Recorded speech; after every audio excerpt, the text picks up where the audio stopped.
बच्चों को चूहे से कुतरने का मामला। आयुष्मान भारत जांच समिति की रिपोर्ट अब सामने आ गई है।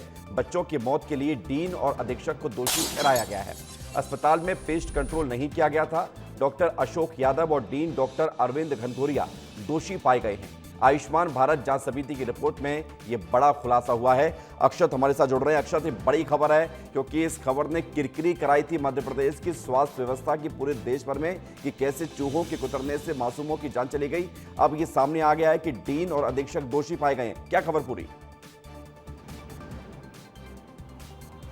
बिल्कुल विवेक, देखिए जिस खबर ने हमारे मध्य प्रदेश की स्वास्थ्य व्यवस्था पर एक बड़ा प्रश्न चिन्ह खड़ा कर दिया था, उसकी अब एक उच्च स्तरीय कमेटी बिठाई गई थी जांच की, जिसकी रिपोर्ट जो प्राथमिक रिपोर्ट है वो सामने आई है, जिसमें साफ तौर पर जो एमवाई की डीन अशोक यादव हैं और जो अधीक्षक अशोक यादव है और जो डीन घनघोरिया हैं, वो दोनों इसमें दोषी पाए गए हैं। दोषी क्यों पाए गए हैं? क्योंकि उसमें साफ साफ लिखा है कि बार बार अल्टीमेटम देने के बाद जो टेंडर दिया जाता है कंपनी को, जो सफाई का पूरा ठेका लेती है अस्पताल का, उसकी जांच इन लोगों ने नहीं की कि किस तरीके से जो सफाई है वो हो रही है, नहीं हो रही है, जिस वजह से गंदगी पनपती है। और जिसके बाद हमने देखा कि कितने बड़े बड़े चूहे जो वहाँ पे स्पेशल वार्ड रहता है वहाँ पर घूमते हैं और बच्चों को किस तरीके से कुतर देते हैं।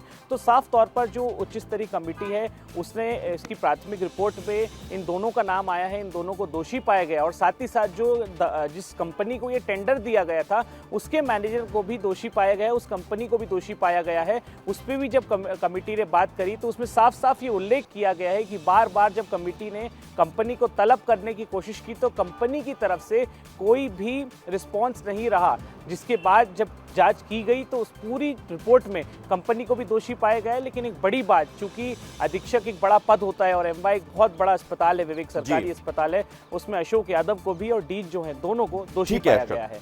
ये बहुत बड़ी खबर, बड़ी जानकारी। बहुत शुक्रिया आपका हमारे साथ जुड़ने के लिए, जानकारी के लिए।